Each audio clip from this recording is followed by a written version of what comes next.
Happy Tuesday.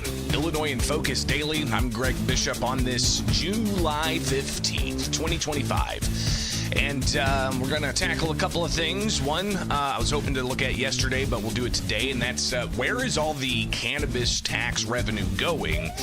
And I bring this up in the context of hemp and a conversation that's ongoing on how to regulate hemp, as the hemp industry looking for what they say are common sense regulations. Doing a statewide tour of having a panel discussion about the hemp industry. So we'll review some of that, but also talk about the tax implications of continued regulation on hemp. But when we talk about hemp being taxed, we got to look at the current taxation of Illinois cannabis. And I know a lot of people always questioning where exactly all that cannabis money goes. So we'll tackle some of that today. And then next up, we're actually going to look at education funding, because that's an ongoing issue with the federal government and states like Illinois going back and forth over how to fund public education. But in that conversation, with litigation ongoing that was filed yesterday that Illinois joined to sue the Trump administration over what they say is like $6 billion in freezing of education funds, about $200+ million for Illinois. We'll delve into that a bit, but we got to talk also about the federal program that started up to provide for school scholarship tax credits, and Illinois having to opt in. I talked with State Senator Andrew Chesney, who had an op-ed that he released talking about the need for the governor to join that school scholarship tax credit program of the federal level. So we'll talk about those things. Those are the two main things we're going to tackle today here with Illinois in Focus Daily. But again, want to remind you, go to thecentersquare.com, where you can get yourself the newsletter each and every weekday morning. Just click newsletter and you'll sign up for that. You don't have to do that every morning, just once. But every morning you will get that email with the list of headlines, not just from Illinois. You can also find headlines from the national page at thecentersquare.com. All right, so all of that aside, let's get into it with Illinois in Focus Daily. I'm Greg Bishop. Like, subscribe, hit that notification bell, and wake up with us each and every weekday morning here. Live chat is always buzzing, so take part in the conversation there. All right, it's Illinois in Focus Daily.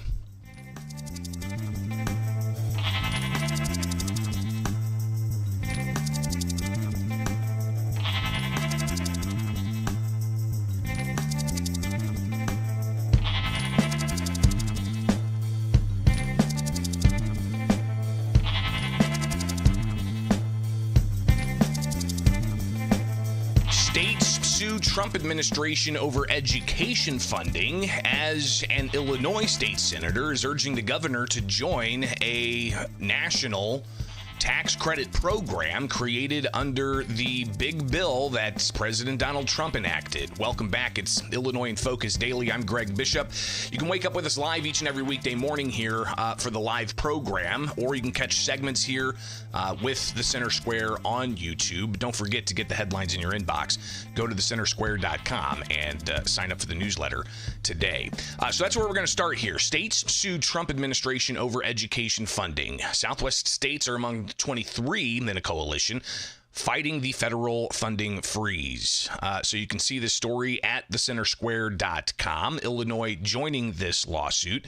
Let's read through this. You've got California, Colorado, Arizona, Nevada, Illinois, part of 23 state coalition suing the Trump administration over $6.8 billion in federal funding. The states are calling this freeze unconstitutional, unlawful, and an arbitrary decision.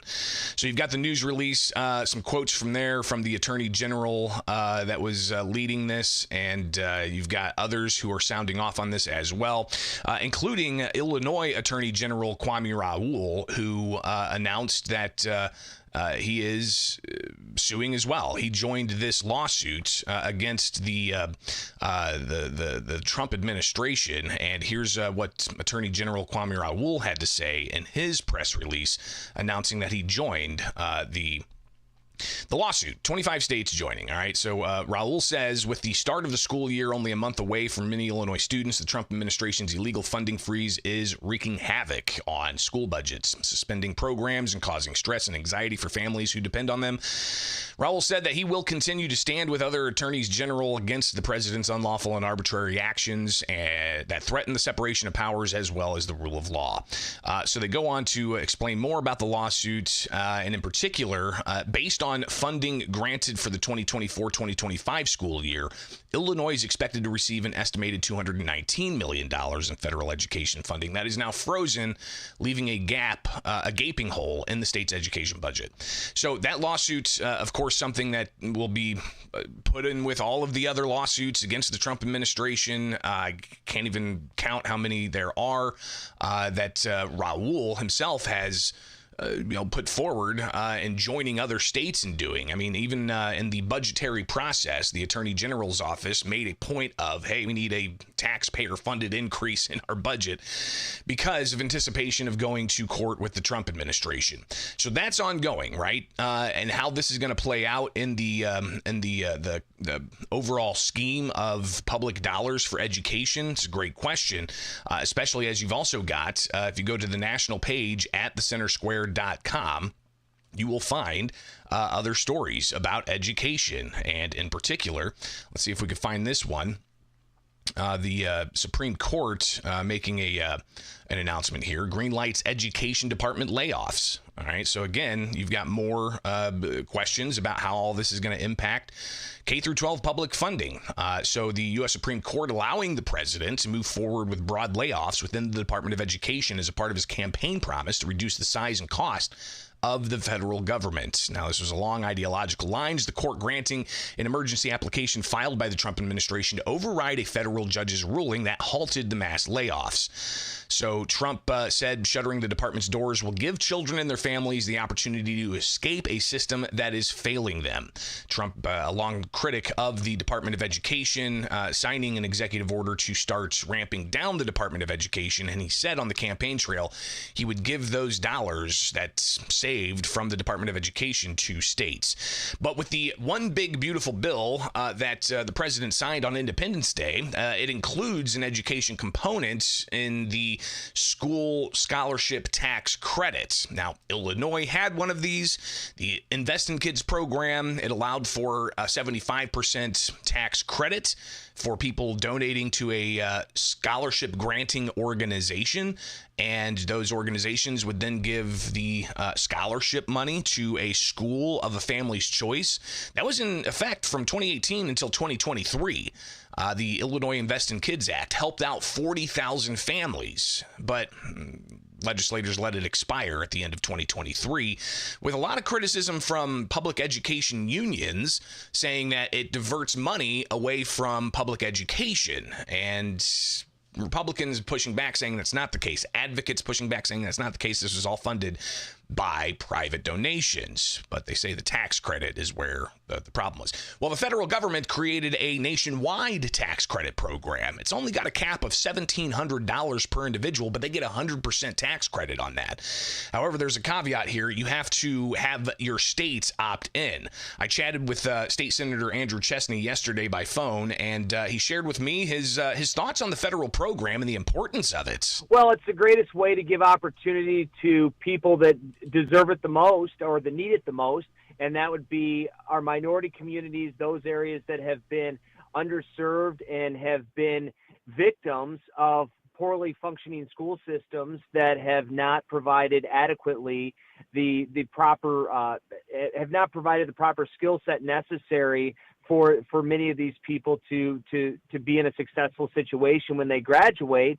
And so educational opportunity opens many doors and gives families the flexibility where there is otherwise financial barriers that make that problematic. And so we, of course, are very supportive of this because we don't believe outcomes should be dictated by a child's zip code. And any reasonable person should recognize that many of these children are trapped into some awful school systems that they can just simply not get out of because their families don't have the financial means to provide a different educational choice. And therefore, if we're able to lower the cost of additional opportunity or additional educational opportunities like private schools, like charter schools, this would certainly should be welcomed by anybody that cares about a child and their well-being. You've got the senator putting out a op-ed several days ago talking about how Governor Pritzker should take that step and have Illinois part of this program. So part of the federal law that passed with this tax credit was states have to opt into it and give a list of qualified scholarship granting organizations.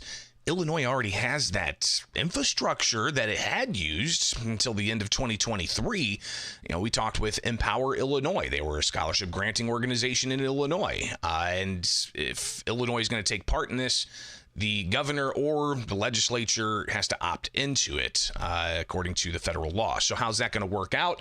What kind of choice is that going to be? Is it going to be an easy choice? Is it going to be a tough choice? Here's Senator Chesney. Well, it's the greatest way to give opportunity to people that deserve it the most or that need it the most, and that would be, it's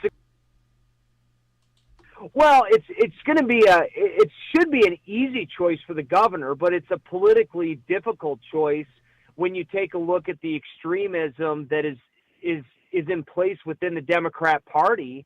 You know, the governor will send his kids to the private schools. The speaker, the Senate president, all put their children into private schools.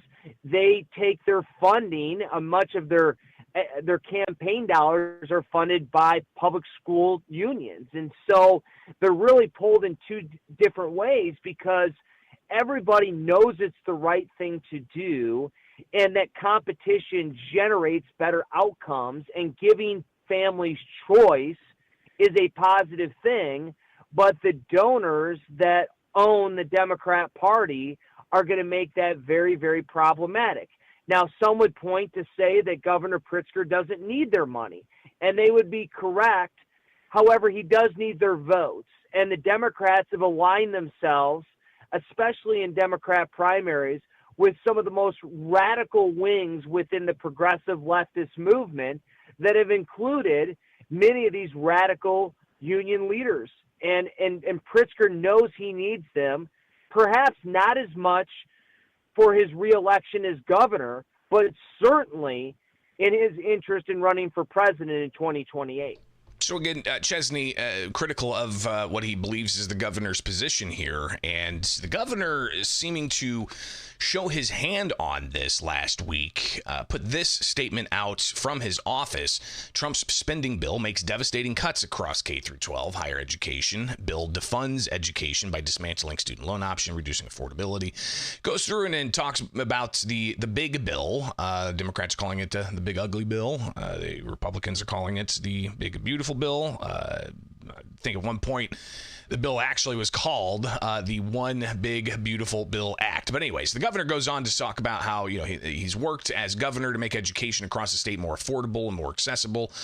He then kind of breaks down what he believes are some of the negative impacts: eliminating SNAP Ed, reducing access to health care and meals for public school students. This is where this conversation comes into play: creating a new tax credit refund that benefits private school donors who pay for tuition education vouchers, potentially reducing state and federal funds for public schools that experience a decline in student enrollment. I asked for Senator Chesney's thoughts on that, and here's what he had to say. Well, first of all, that was a Kamala Harris word salad. I don't even know what that meant. I mean, that was just a lot of activity without much meaning.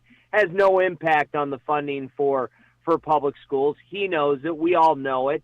He just has an interest, a political interest, in not liking it, which is why the teacher unions didn't oppose this because of the impact of the educational funding from the federal level or any impact at the state level. The teacher union leadership opposed this because it creates competition where they have monopolies. And they recognize that many black and brown families, not exclusively, but it primarily hits these areas, and these families can't get out of it. And so it impacts the poor, the working poor, that disproportionately impact minority communities. And the governor, these are some of their most loyal, have historically been some of their most loyal supporters. And so the only way to keep them loyal is to keep them trapped.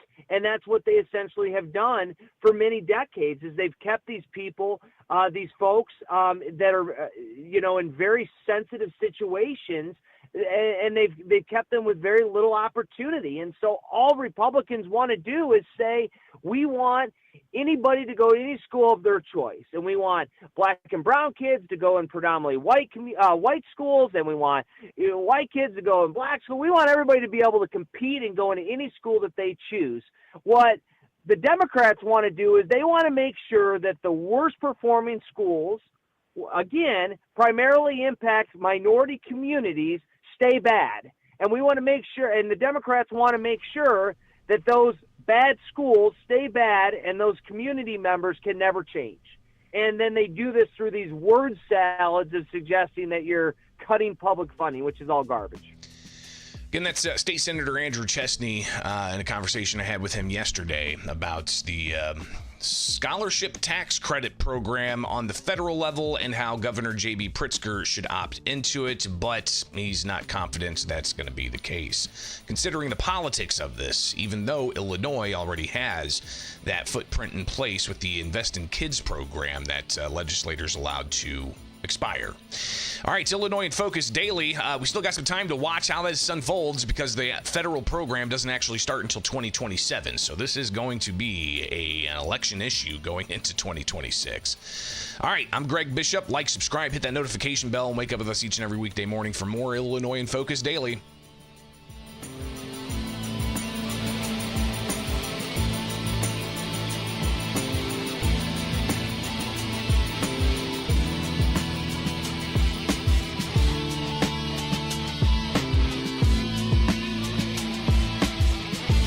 Illinois legalized cannabis for medicinal use, like 9 years ago. In 2020, Illinois started the year with legal recreational cannabis, and the taxes on that can be upwards to 40+%, if not more, depending on the potency.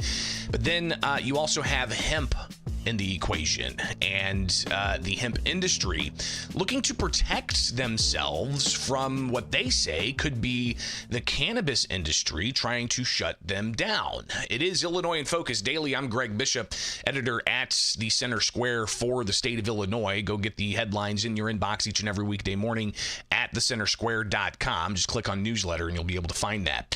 So last week we didn't get a chance to unpack this, but it's going to be one of many across the state roundtables, panel discussions about the hemp industry and what they say are the need for common sense regulations. Because right now, there's not much regulation on hemp, except for it has to be under a certain threshold of THC to be considered hemp. But the products that are being derived, vast. You can get textiles out of it, paper products, clothing products, rope, all kinds of different textile. You can get oils out of it, oils that might have some kind of, claims of medicinal use. You might find edibles and gummies and the CBD, the cannabinoids that spurred onto the market. But there's also concerns about some of the derivatives like Delta 8, and it's a mild intoxicating substance that's, some are concerned, are being targeted towards young people because of how they're packaged. So there's been an effort over the past year and a half or 2 years to regulate hemp, and even Governor J.B. Pritzker getting into it to a point last year where he was supporting a measure to put a lot of regulations on hemp. But the hemp industry says that those regulations were meant to shut the industry down, which would only favor the cannabis industry. So instead, they're looking for some regulations. So that's why they're starting these conversations across the state. State Representative LaShawn Ford, he helped organize this, and he's going to be part of these conversations across the state. They started in Chicago on Thursday last week. And they had one of the panelists from the Illinois Healthy Choices Association, the Illinois Healthy Alternatives Association, Craig Katz. He talked about, hemp versus cannabis. Marijuana and hemp are both parts of the cannabis plant, so it gets a little confusing sometimes for most people to differentiate between those two areas of the same plant. They both derive from the cannabis sativa L plant, and the difference is primarily in the potency of the products. The marijuana products are more potent than the hemp products, and the other difference is that the marijuana products are federally illegal. They are a Schedule I narcotic, and so the state of Illinois had to pass a specific regulation to allow for both the medical sales and the recreational sales of those products. Hemp, on the other hand, is a federally legal product as long as it meets the federally legal standard of 0.3% by dry weight of THC. So consequently, the hemp industry in Illinois and for the most part across the United States is a legal industry. So with it being a legal industry, you've got to ask yourself who has access to it. If people are making hemp cigarettes, people making hemp drinks. I was at a grocery store over the weekend and was kind of taken aback. This grocery store had a whole section of hemp-infused drinks. And on those drinks, they were all made in Illinois, even some made in Springfield. These hemp-infused drinks are at grocery stores, and they say on the can, got to be 21 to purchase. But is that part of the regulation here? Katz says that, yes, the age issue is something that is being discussed, and it's an important one because the goal is to protect youth. Thank you, Craig. We can't let you off the hook without me asking one question before we go to J.D. McCormick. And the question is, why is it so difficult to at least I heard you speak about we need to protect the minors. Why is it so difficult for us to at least pass a law to at least regulate the age? The answer to that question is I honestly can't tell you why I can't get, or we can't get, legislators, whether it's state legislators, federal legislators, local elected officials, on the same page, because it seems to me that it's an issue that no one should object to. Everyone should want to protect children, and that's one of our primary goals, is to protect children. The problem is, I think, to some extent, it's become a political football, and you get different sides of the aisle that want to make a statement in one way, shape, or form, and their approach to making that statement varies according to what their philosophies are politically. The age gating issue is one of the primary issues, and that is to keep these products available only to people who are 21 years or older, with a possible exception of military veterans between the ages of 18 and 21. Our philosophy on that is if you're old enough to fight for the country, then you should be old enough to make a decision as to what products you can use. Again, that's Craig Katz with the Illinois Healthy Alternatives Association, representing hemp industry actors to get common sense regulations, they say. They don't want regulations that ban hemp because they say that would put out family farms and a whole host of jobs, also, profits and economic impact and so on. But what they're pushing for is to be able to still operate, but with some oversight and maybe even some taxation in the mix. When I talked with Katz a couple of months ago about this, they were open to the idea of having a taxing scheme similar to what the marijuana tax is. And we'll look at some of the marijuana tax money just to show you how big of a line item it is in state taxes, and kind of look at where some of that money's going here in a moment. But you've got Katz talking about the possible need of local ordinances. Thank you, Craig. We can't let you off the hook without me. Let me get it. There you go. And so we do that on an individual basis. For instance, in the city of Chicago right now, we are working with various aldermen to enact a city ordinance that will regulate hemp along the same lines as we discussed earlier, which is the age gating, the testing, and the packaging and labeling of products. We have an alderman in Chicago who's planning on presenting an ordinance next week, and it's an ordinance that will regulate the industry in the city, but also another issue that many municipalities and even states find attractive is the fact that there is a taxation aspect to any ordinance or regulation that gets passed. And in this time where we are always searching for new revenue sources and revenue streams to help government fund many programs, it's an opportunity for the government to regulate the industry as well as to derive revenue from the industry and make it more palatable for everyone across the board. He's talking about taxation and how to go about, how those funds could be used, right? I mean, so that's just the hemp product that they're talking about with possible regulations. Cannabis, again, hemp is in the cannabis family. The marijuana taxes, that's where you can kind of look at where that money's going and just how much is being brought in on a state level. All right, so Illinois has a cannabis, adult recreational cannabis program with taxes upwards to 40+% depending on the potency. Brings in a lot of money. This is a $1 billion industry. We're not looking at the profits that the cannabis growers and sellers are getting from all of this, but we're just going to look at some of the tax revenue that the state's collecting on all of this. So if you go to the Illinois Comptroller's website and you look at the special funds that they have, the fund search, if you just type in cannabis, you'll see that there are 5 different funds for cannabis. Let's look at the Cannabis Development, Business Development Fund, for instance. That's got, $56 million in it. So that's derived from, cannabis taxes. Let's look up some more cannabis. Cannabis expungement, a fund to help people get their cannabis charges expunged, $3.6 million.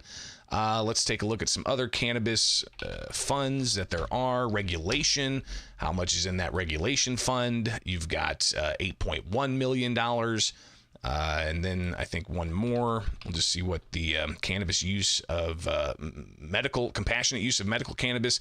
That also has some tax revenue to it. They've got almost $68 million in that fund. And then you've also got one last cannabis fund here just to see all the different places that the state of Illinois truncates this. This is the local cannabis consumer excise tax fund. And this is money, I'm taking it from the local governments that tack on cannabis taxes, and that's $12.1 million. So these are just, cash on hand for the comptroller. So what about the collections overall? If you go to the comptroller's website, you can also search and find for the collections remitted to the state comptroller for fiscal year 2025. And you'll get a spreadsheet, and it shows you just how much they're bringing in from the cultivators and the dispensaries each month. So $43.8 million in July of 2024, $34.6 million in August of 2024. How much did they bring in the most recent month in June? $42.4 million in taxes that they collect. So that gives you a little bit of an idea of just how much they're bringing in. Half a billion dollars in tax revenue in total. So a lot of money. How's that money being split up? That's a question that I get all the time. And having covered this since it went into effect, this is fascinating just to see how much exactly there is in money going in, but how it's being split up. So the tax from recreational cannabis sales in Illinois split several ways. More than a third goes to the state's general revenue fund. 10% goes to unpaid bills. 8% goes to law enforcement, and 2% goes to public safety campaigns. So if you're there thinking, all right, he just gave me all those percentages, a third goes to the state debt, 10% goes to unpaid bills, 8% goes to law enforcement, 2% goes to safety campaigns, that leaves about a quarter. Well, nearly a quarter of every cannabis tax dollar goes to community groups through the Restore, Reinvest, and Renew program. What is that program? It's a program that funds nonprofits across the state. Again, if you go to the comptroller's website, you'll be able to see here the Restore, Reinvest, and Renew program, the mission statement: fund programs in Illinois communities that have been harmed by violence, excessive incarceration, and economic disinvestment. Administer funding to support and oversee R3 programs in the areas of assessment and planning and service delivery. And again, the source of the funds coming from General Revenue Fund and the Criminal Justice Information Projects Fund. And you can see here just some of the dollars and what was projected and what was actually spent in those particular fiscal years. Then you can even go and dig further into the Illinois Criminal Justice Information Authority and all of the different things that they say the program requires. Civil legal aid, economic development, reentry, violence prevention, youth development. You can even see some of the areas that they target, valuing the needs and input of communities that they serve. Programs vary. This is actually a report of the how the funds went in one particular year, and they found that programs valued the needs of the input of communities. They served tailored services to meet those needs, but the program faced implementation delays due to funding administration and COVID-19 challenges. Programs varied greatly in terms of data collection and evaluation capacity. And I think that a couple of those, especially that third one there, varied greatly in terms of data collection and evaluation capacity. That's could be problematic for some people who are wanting some proper oversight and true accountability for how these funds are being used. If they don't really have general data collection that's universal and understood, that could cause some problems with just how successful this particular program is. But regardless, these 400 different applications in 1 year funding 80 community-based programs. And if you look at, again, some of the data that's at the Illinois Criminal Justice Information Authority, they talk about how most applications indicated they were serving Cook and Chicago's southern region. Most assessments and planning applications were proposals for economic development activities, while service delivery applications were more likely to propose youth development programs. The most requested funding amounts were between $100,000 and $499,000. Where did all this go? All the organizations, initial award, 80 organizations, 22 for assessment and planning activities. The Cook, Chicago, Southern region got the most funded organizations, and nearly half of the organizations proposed service delivery, and you see some of the other conclusions there. So that's kind of just an overview of how the money is brought in the marijuana tax, right? As they have the conversation about how to possibly regulate and tax hemp, and will they have the same type of inflow of revenue? Probably not necessarily equal to, but it could still be more revenue for the state or local governments. So this is going to be an interesting space to see how it plays out in Illinois. Again, as marijuana is illegal federally, right? I mean, there's even lawsuits about whether or not somebody can have their Second Amendment rights taken away for being a recreational cannabis user. So fascinating to see how this is all going to play out. We'll be watching it here with Illinois in Focus Daily, especially when your tax dollars are involved in paying for all of this. and how those dollars are going to be divvied up. All right. Appreciate you guys being with me each and every weekday morning. Don't forget to get the headlines in your inbox. Just go to thecentersquare.com and wake up with us each and every weekday morning here for more Illinois in Focus Daily.